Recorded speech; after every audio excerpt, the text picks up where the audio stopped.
guys, so happy Saturday. I wanted to kind of check in with you guys really quick just to kind of share my experience with a book that I recently ordered. And I think it was like maybe 2 or 3 weeks ago I ordered this book.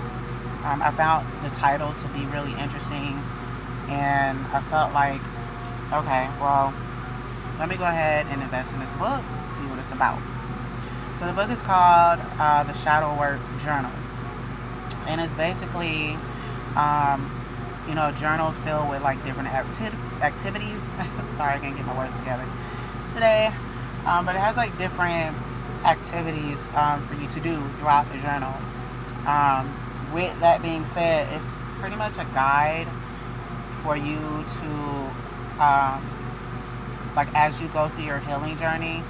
This guide kind of helps you integrate or start the steps on how to integrate your shadow with your light side.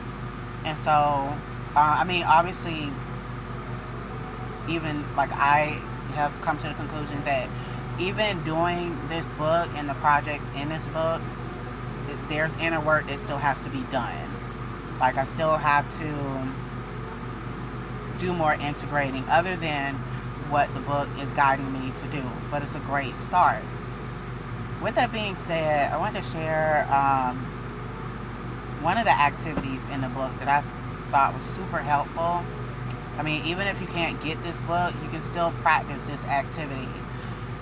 However, before I begin, I want to say that if you practice this activity, just this one alone, if there's some past traumatic events that you haven't got past yet, if you still on your healing journey and you haven't gotten to that part and you feel like you're just not ready yet, don't do this project.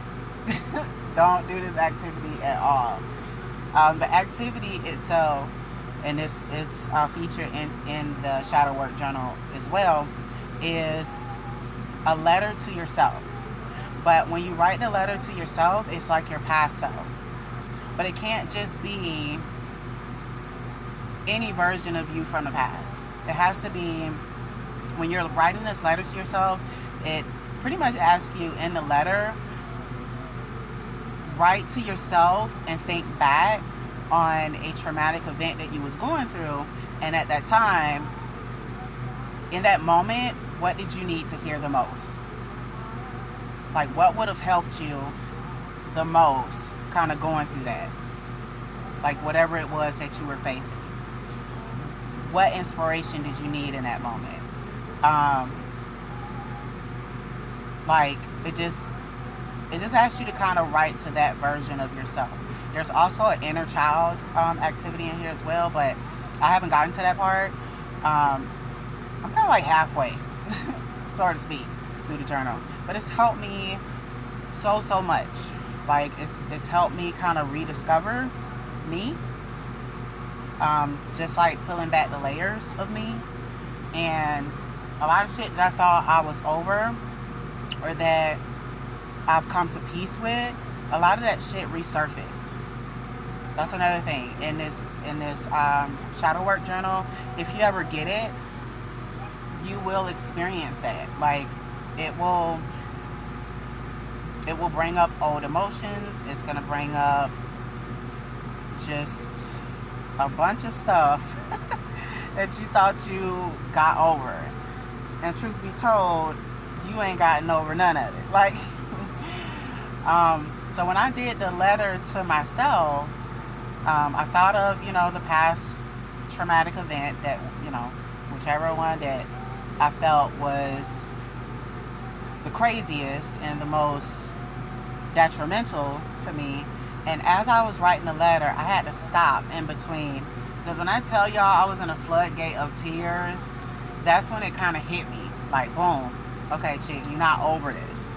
You thought you was over this, this experience, but you're not over it. It's still resurfacing.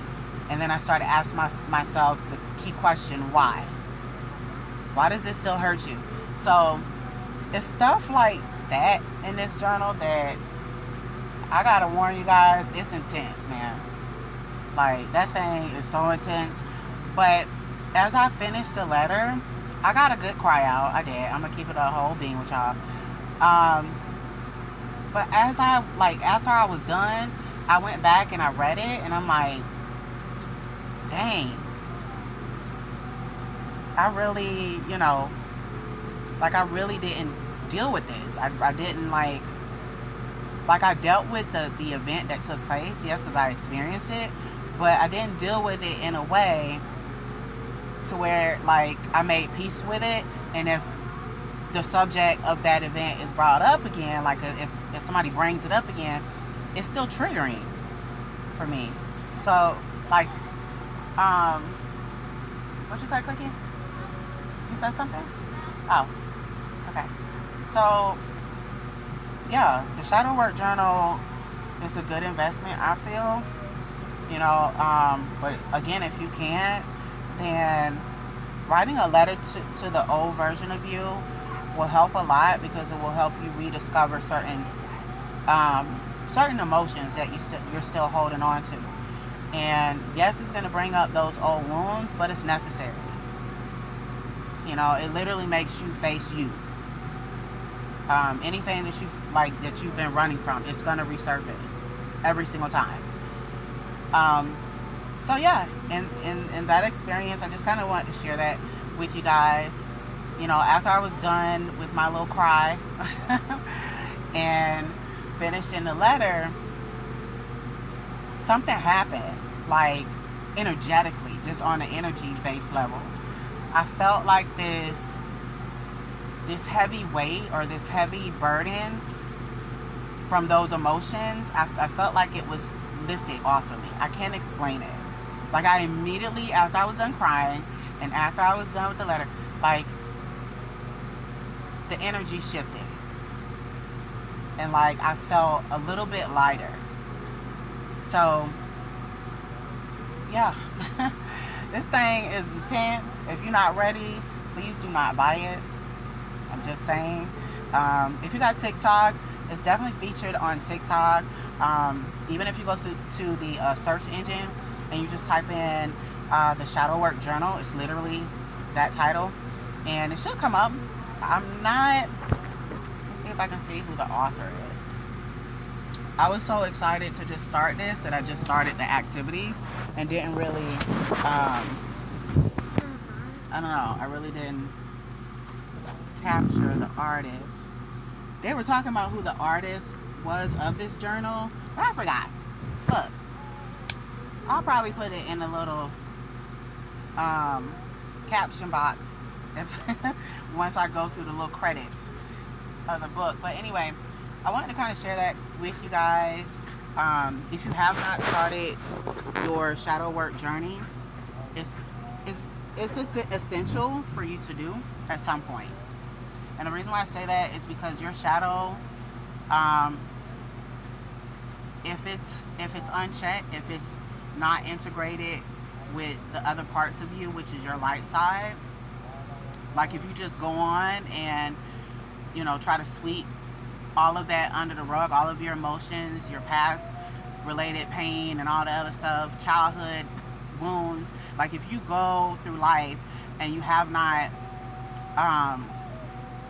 if you have not healed from that properly, it has a way of ruining relationships. It has a way of just controlling your everyday life, controlling you in a sense. So it's important for you to kind of do the work, do the shadow work that's necessary. And with that being said, once you figure out how to integrate your shadow, the objective is not, and this is just what I've learned, the objective to integrating your shadow, it's not to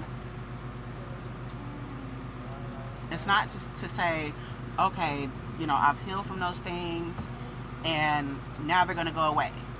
Now all of those memories are going to go away, all that pain is going to go away. Not necessarily in that sense. Integrating the shadow is not only just bringing it into balance with your light side, it's recognizing it. It's recognizing that you have a shadow. It's understanding your shadow. And when your shadow comes into play, your shadow is not controlling you. It's not controlling your emotional state. It's not controlling how you respond to certain things. But you know it's there. You know it's a part of you. It's not something that you're going to push back on the back burner and act like it doesn't exist. So that's the difference. You know, when you choose to integrate your shadow, it's owning all those layers and parts of you.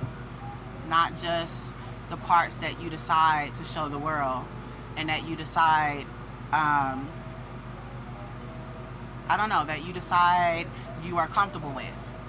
It's owning those dark parts of you that you try to hide, even from yourself. So yeah, y'all definitely go get this shadow work journal if you're interested. If you're starting the shadow work journey, it's definitely a good guide to get you started. It's helped me a lot. I'm still, on my shadow work journey, but I just wanted to kind of share that little tidbit with you guys. And I hope you guys stay safe, love and light. I'll keep you guys updated on the next collective reading that I do, and I will see you later. Bye.